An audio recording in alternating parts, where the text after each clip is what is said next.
شعرێکی تر بۆ شەرەفخانی بەدلیسی.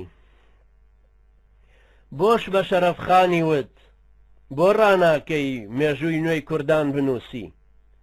خۆ کورد ئێستاکە سربەستە لە داڕشتنی داهاتووی لە بڕیاری چارە نووسی. کەسێ نەیوت ئەو سیاسیە بلیمەتەی ئەمڕۆ لە جێی شێخ و قازی و مەلاکەی دوێی سەرکردەیە. ئەمڕۆ بۆ میری ئەموو ئەو ڕەنجبەرە دزە جەردەیە. کەس نەیوت پێی کە کورد لە چیدا سربەستە، لە گۆڕینی ڕێبازی ڕێی یا سربەستی دزی و فزی یا پەتپەتێن و خەتخەتێن یا شەڕەجرت و فرت و گوێن یا گۆڕینی ئاڵلقەکەی گوێی، لە ئاراستەی گەڕان لە دووی کڵاوی ڕەنجی بابردووی یا ڕابردووی یا داهاتووی نادیاری فرمێسک و خوێن. ئۆخەی ئەوە شەرەفخانە، بابە نۆئیلی کوردانە، هاتۆتەوە بیر و ژیر و دڵپاک و ورد نورانیە هەروەکو باپیرانی کورد.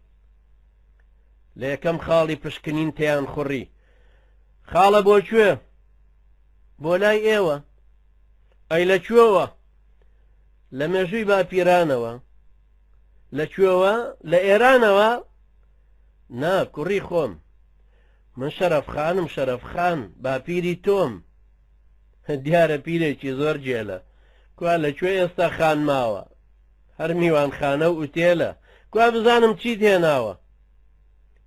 هەر ئەو کتێب و خامەیە، ئادەی بزانم کامەیە. خاڵە گیان ئێمە پێشمەرگەین، فیداکاری گەلی کوردی قارەمان و باپیران و ئەم گومرگەین.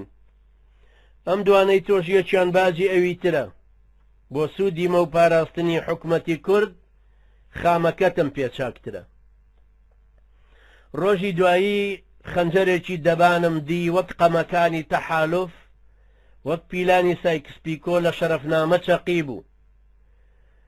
هەر لەولا جۆرج بۆشیشەوە تەرمێ لەسەر گوفەکێ بوو، ئەوانەی کە زۆر سەوری بوون لە دەوری بوون.